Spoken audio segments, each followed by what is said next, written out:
6.1 देखिए, एक्सियम और थ्योरम में डिफरेंस क्या होता है। थ्योरम के लिए हम प्रूफ प्रोवाइड करते हैं, एक्सियम के लिए कोई प्रूफ प्रोवाइड नहीं करते। देखिए थ्योरम 6.1 क्या है, if two lines intersect each other, दो लाइंस हैं, ड्रॉ कर लेता हूं मैं पहले। मैथ्स में आप फिगर हमेशा ड्रॉ करें, ए बी लाइन है और ये सी डी लाइन है, तो मैंने ये ड्रॉ कर ली, इंटरसेक्टिंग लाइंस हैं, उसने बताया है। If two lines intersect each other, then the vertically opposite angles are equal. Vertically opposite angles कौन से होंगे, ये हम पहले डिस्कस कर चुके हैं, एक दूसरे के सामने वाले एंगल्स वर्टिकली अपोजिट एंगल्स कहलाएंगे। ये कह रहा है कि वर्टिकली अपोजिट एंगल्स जो होंगे वो इक्वल होंगे, ये आपको प्रूव करना है। अब प्रूव कैसे करें, देखिए कहीं ना कहीं से शुरुआत करेंगे। अब ये गिवन है आपको कि ए बी और सी डी जो है वो लाइन्स हैं। तो ए बी एक लाइन है, A B is a line, और लाइन पे एंगल कितना बनता है 180 डिग्री का, ठीक है। तो ए बी अगर लाइन है तो पॉइंट ओ से जो रे है ओसी, ओसी इज ए रे, तो ओसी जो रे है उसके कारण एडजेसेंट एंगल्स बनेंगे दो। चलिए मैं मान लेता हूं एक एक्स और एक वाई। सो x प्लस वाई का सम कितना होगा 180 डिग्री। ये एक्सियम 6.1 से हमें पता चलता है। एक्सियम 6.1 क्या कहती है कि अगर किसी लाइन पे कोई रे डालते हैं तो जो एडजेसेंट एंगल्स बनते हैं उनका सम 180 डिग्री होता है। तो यहां भी ए बी एक लाइन है और ओसी एक रे है, तो जो एडजेसेंट एंगल्स बने x और y उनका सम क्या होगा 180 डिग्री होगा। ऐसा हमने लिख लिया, ठीक है। अब देखिए CD भी एक लाइन है, CD is a line, obvious सी बात है, गिवन है आपको, ठीक है। CD भी एक लाइन है और OB जो है वो एक रे है, OB उस पे एक रे है, और उस रे के कारण दो एंगल्स यहां भी बनते हैं, एक x और एक मान लीजिए z, ठीक है। इन दो एडजेसेंट एंगल्स का x प्लस z, इनकी वैल्यू भी क्या होगी 180 डिग्री। ये भी हमें कहां से पता चलता है, एक्सियम 6.1 से, क्योंकि ये भी एडजेसेंट एंगल्स हैं और एक लाइन पे बने हैं, तो इनका सम भी कितना होगा 180 डिग्री होगा। अब ये इक्वेशन 1 और ये इक्वेशन 2, ये दोनों 180 के इक्वल्स हैं, ये दोनों 180 के इक्वल हैं, तो इनको आपस में इक्वेट कर देते हैं, यानी x plus Y equals to X plus Z, और यहां से देखिए x कैंसिल आउट हो गया, so y equals to Z, y equals to Z, और y और z क्या हैं, वर्टिकली अपोजिट एंगल्स हैं।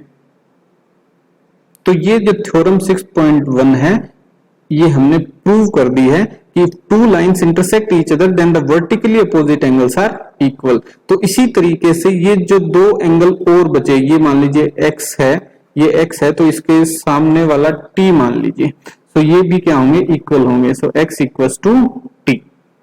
तो वर्टिकली अपोजिट एंगल्स जो होते हैं, जो कि दो इंटरसेक्टिंग लाइंस के कारण बनते हैं, वो इक्वल होते हैं। एग्जाम्पल डिस्कस कर लेते हैं। अब एग्जाम्पल फर्स्ट देखिए, इन फिगर 6.9 फिगर आपको गिवन है, lines PQ and RS intersect each other.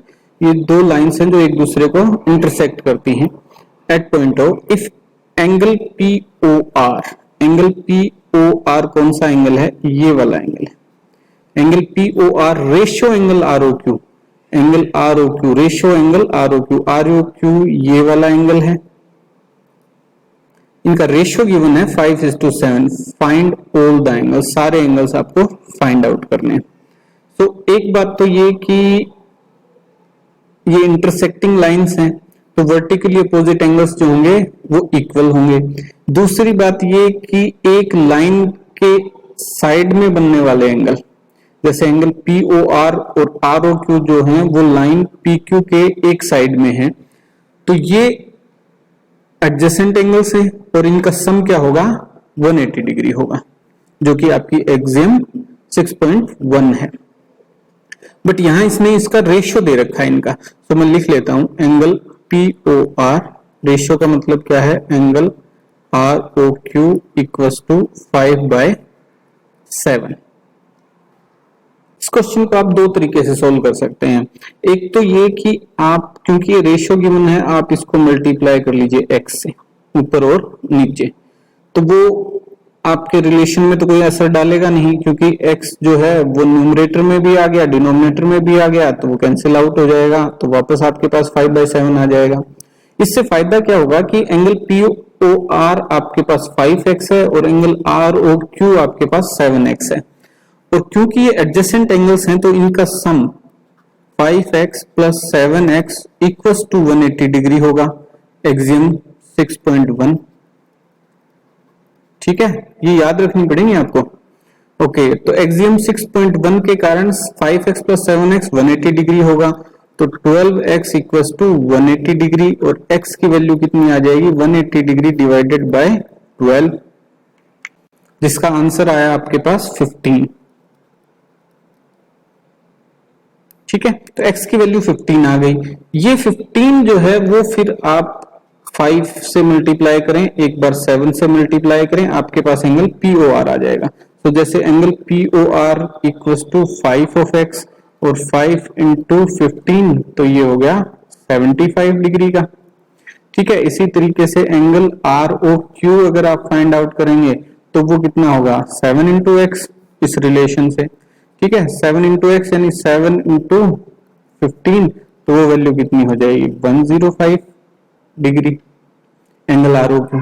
ये कैलकुलेशन आपने सही की है, इसका पता कैसे करेंगे, एंगल POR और एंगल ROQ दोनों क्या हैं, एडजेसेंट एंगल्स हैं, तो इनका सम 180 डिग्री होना चाहिए, तो वो आप पता कर लीजिए, angle POR plus angle ROQ equals to POR 75 degree है और ROQ 105 डिग्री है, तो सम टोटल कितना हो गया, 180 डिग्री, उतना ही होना चाहिए। तो आपकी कैलकुलेशन सही है और आपके आंसर जो आए हैं, वन एंगल आपका 75 डिग्री है और दूसरा 105 डिग्री है। अब अगर POR आपका 75 है तो इसके वर्टिकली अपोजिट एंगल है SOQ, वो भी कितना होगा, 75 डिग्री का होगा। एंगल ROQ अगर आपका 105 डिग्री का है तो इसके वर्टिकली अपोजिट एंगल है POS, तो वो भी कितना होगा, 105 डिग्री। तो सारे ही एंगल आपने फाइंड आउट कर दीजिए, कर दिए।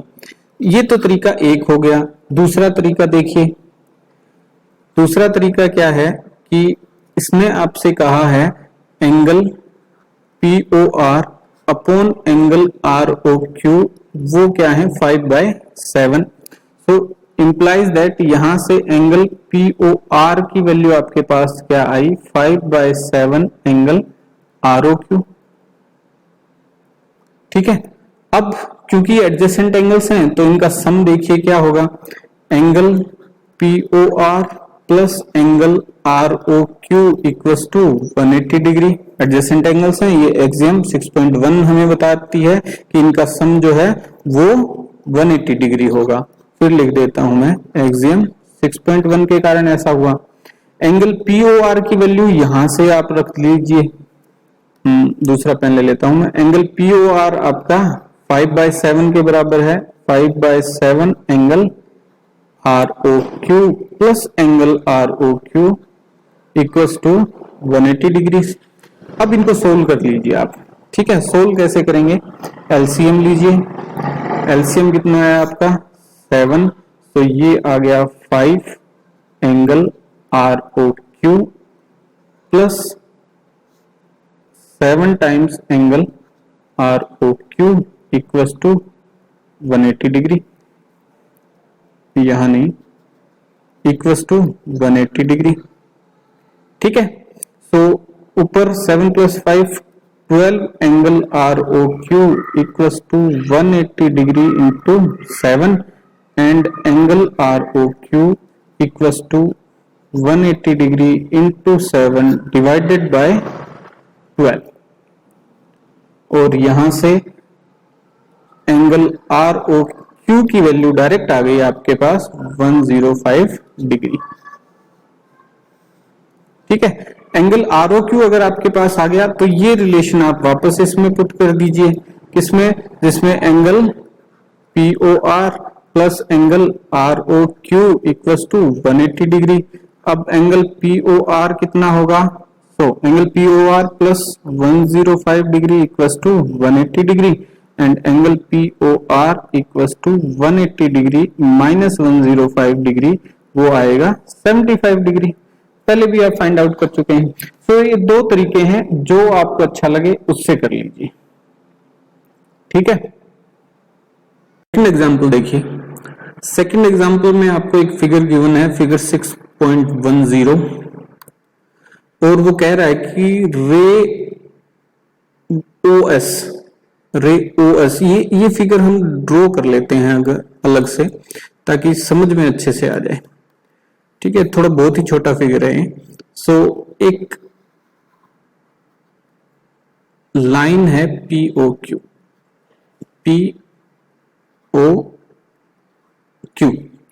एक लाइन है जिसमें रे OS जो है वो इस लाइन पे स्टैंड करती है, ठीक है। रे OS stands on line POQ। सो यहां से कुछ फाइंड आउट कर सकते हैं आप। देखिए क्या फाइंड आउट करते हैं, angle POS plus angle SOQ equals to 180 degree हो जाएगा। क्यों हो जाएगा, क्योंकि ये एडजेसेंट एंगल हैं और एक लाइन पे हैं, तो इनका सम जो है वो 180 डिग्री पे होगा। ये किससे पता चलता है, एक्सियम 6.1 से, ठीक है। ओके, ये एक इंफॉर्मेशन हो गई हमारे पास। आगे देखते हैं, रे OR एंड रे OT, ये दो अलग अलग रे हैं, OR एंड OT और angle bisectors of angle POS। Angle bisector क्या होता है वैसे, देखिए ये कोई एंगल बना, मान लीजिए 60 डिग्री का एंगल है, तो कोई एक और रे ड्रॉ कर देता हूं मैं इसके बीच से। उस रे के कारण जो दो एंगल बने वो 30-30 डिग्री के, ठीक है, आधे हो गए ना, यानी कि बाइसेक्ट कर दिया। ये जो तीसरी रे ड्रॉ की मैंने, इसने जो पहले वाला 60 डिग्री का एंगल था उसको दो हिस्सों में इक्वल डिवाइड कर दिया, बाइसेक्ट कर दिया, इसलिए इसको क्या बोलते हैं, एंगल बाइसेक्टर। तो यहां भी क्या है कि जो एंगल POS है, एंगल POS है, उसको दो हिस्सों में डिवाइड कर रही है एक रे OR, ठीक है। इसी तरीके से एक रे OT है जो SOQ को दो हिस्सों में डिवाइड करती है। एक रे OT है जो SOQ को दो हिस्सों में डिवाइड करती है, बराबर के हिस्से होंगे वो। Got it.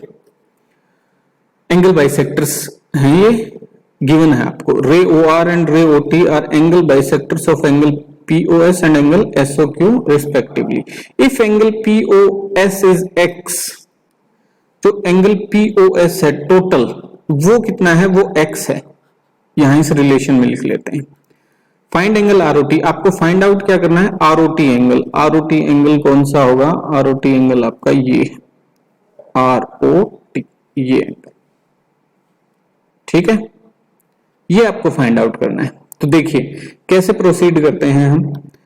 एंगल POS हमारे पास है X, गिवन है वो आपको, तो एंगल POS प्लस SOQ ये 180 के बराबर है, तो एंगल SOQ आपके पास हो जाएगा 180 माइनस एक्स, 180 माइनस एक्स। देखिए करना क्या चाहता हूं मैं, आपको ROT फाइंड आउट करना है, तो पहले आप ROS फाइंड आउट कर लीजिए कितना है, फिर आप SOT फाइंड आउट कर लीजिए कितना है, उन दोनों का सम कर दीजिए। सिंपल सी बात है, ठीक है जी।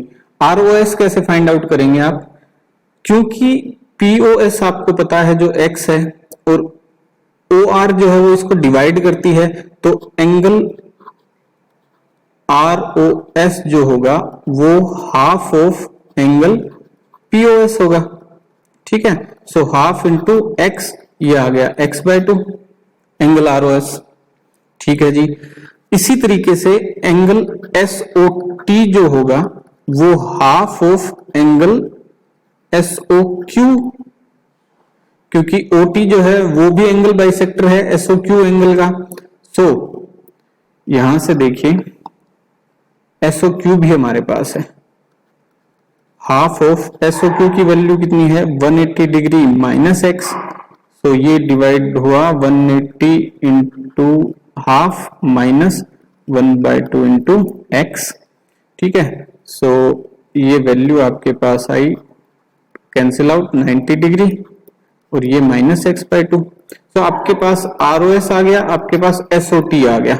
सो angle ROT equals to angle ROS plus angle SOT, दोनों एंगल्स का वो सम है।